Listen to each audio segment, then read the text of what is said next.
Un 14 juillet intensif à la caserne des pompiers du fort de la Briche.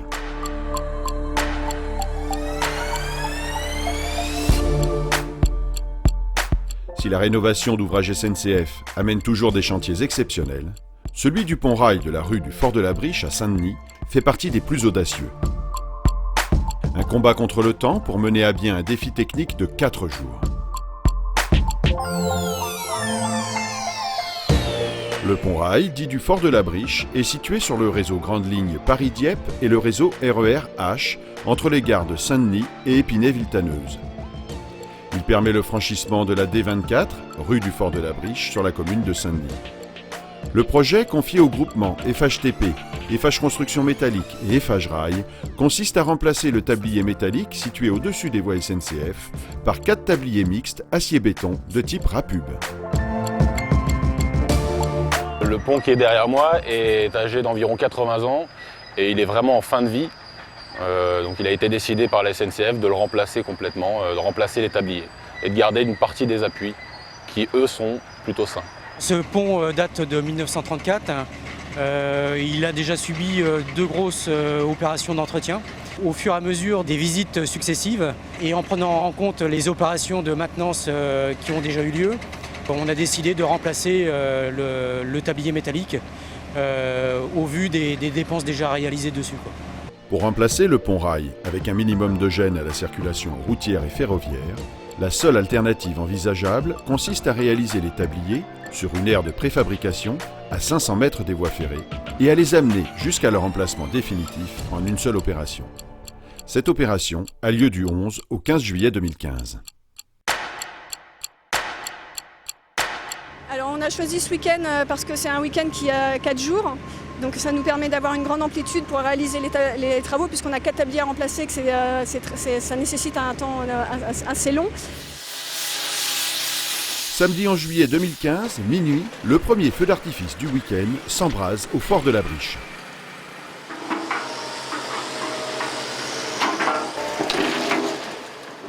Après le démontage des voies, Eiffage Rail lance le compte à rebours du défi à relever, 96 heures pour acheminer et mettre en place 4 tabliers de 500 tonnes chacun. Pour la première nuit, les pelleteuses investissent les lieux, attaquent le ballast et creusent un fossé derrière les culées du pont existant pour dégager le tablier à extraire. Tandis que le BRH libère le mur qui emprisonne l'ouvrage.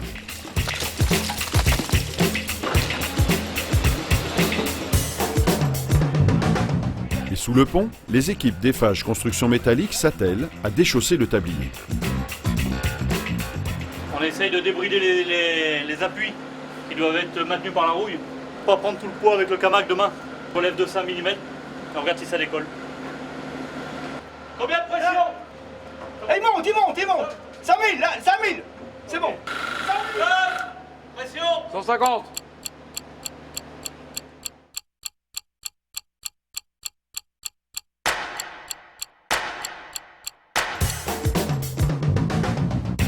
Douze heures plus tard, c'est un tablier totalement désolidarisé de son environnement qui s'apprête à quitter son scellement.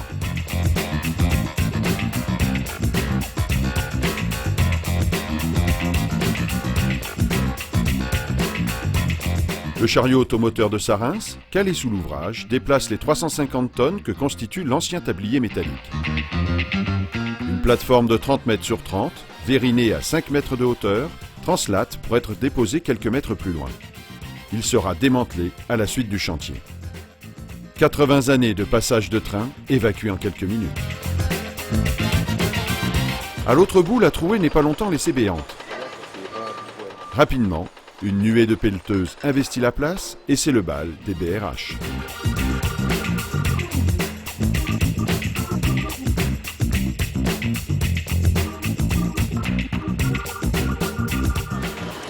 Donc là, on va recéper l'ensemble des culées existantes et après on va s'occuper du réglage fin pour assurer la pose de la culée.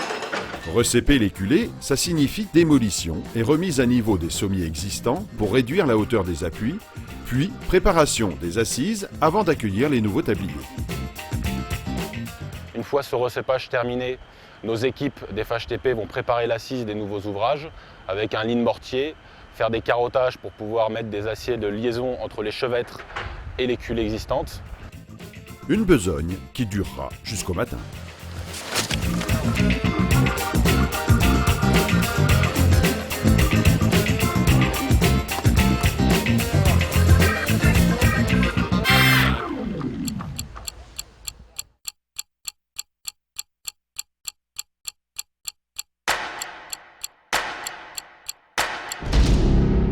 Dimanche matin, c'est sur l'aire de préfabrication que règne l'effervescence.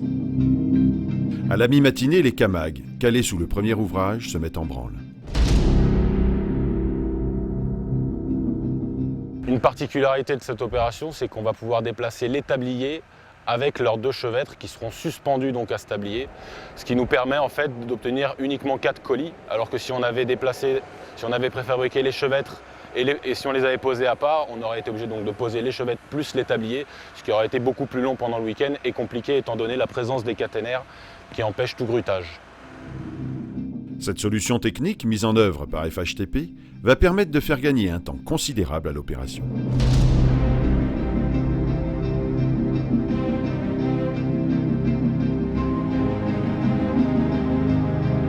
C'est une technique intéressante puisqu'elle permet d'acheminer des masses lourdes sur des chaussées existantes sans les détériorer, quoi.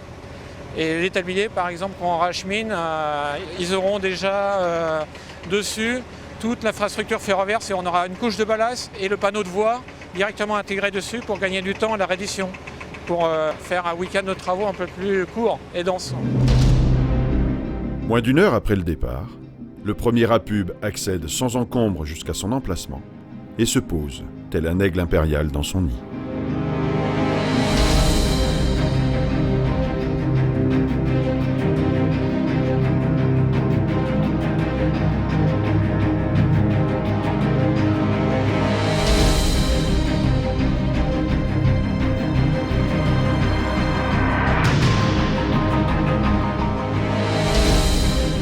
La voie est maintenant tracée, la procession des rapubes peut s'enchaîner.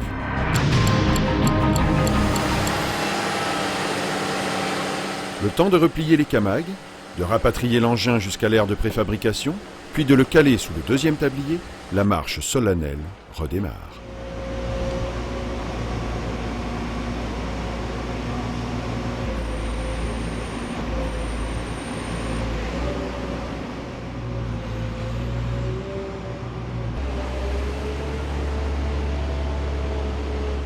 Donc les moyens mis en œuvre pour déposer le vieil ouvrage, l'ouvrage existant et la mise en place des ouvrages neufs. Donc ce sont 2 lignes de camag qui sont composées chacun d'une remorque de 6 essieux plus une remorque de 4 essieux, donc ce qui fait 2 fois 10 lignes d'essieux sous chaque ouvrage. La capacité maximum, il faut compter 38-39 tonnes à l'essieu, pas loin des 800 tonnes. Mais là, on n'est qu'à la moitié de la capacité d'exploitation.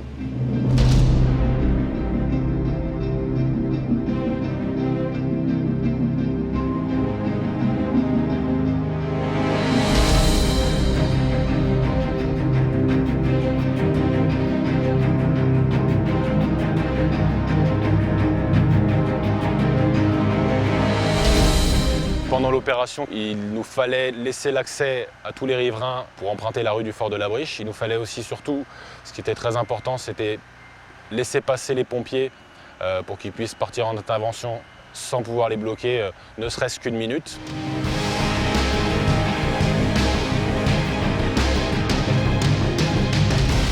Tout au long de cette seconde journée du week-end, 12 heures durant, la valse des rapubes va s'enchaîner sans fausse note.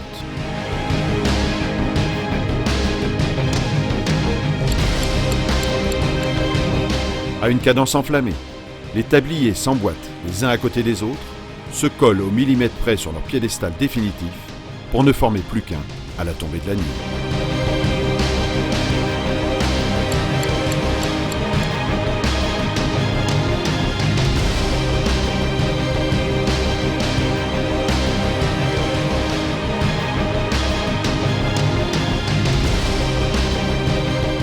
Le bal des pompiers pourra bien avoir lieu ce week-end de 14 juillet 2015 au Fort de la Briche.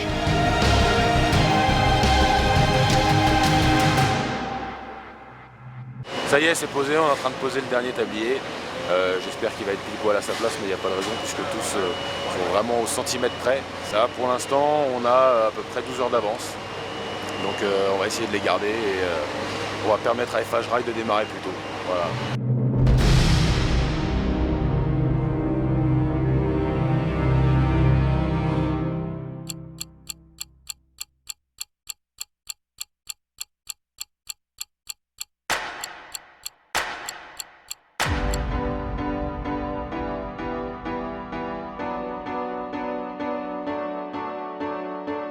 À peine les camags repliés, les équipes d'FHTP terminent d'ancrer les ouvrages sur leurs appuis définitifs. Les tabliers sont désolidarisés des chevêtres, qui sont eux-mêmes scellés au sommier.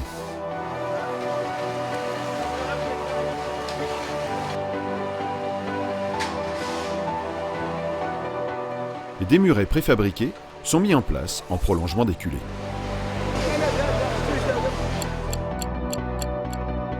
Au niveau des voies SNCF, une fois l'arrière des culées remblayées, FH Rail entre en action pour remettre à niveau les couches de ballast et réinstaller les rails.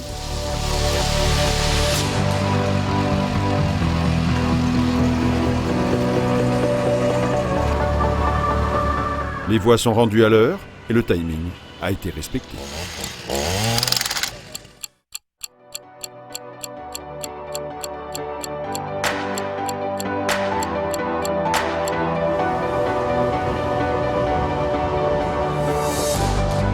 L'entente est tout à fait cordiale avec l'entreprise. Il y a une bonne coopération entre notre maîtrise d'œuvre travaux et l'entreprise. Je pense que c'est ce qui permet actuellement d'avoir un chantier qui fonctionne bien.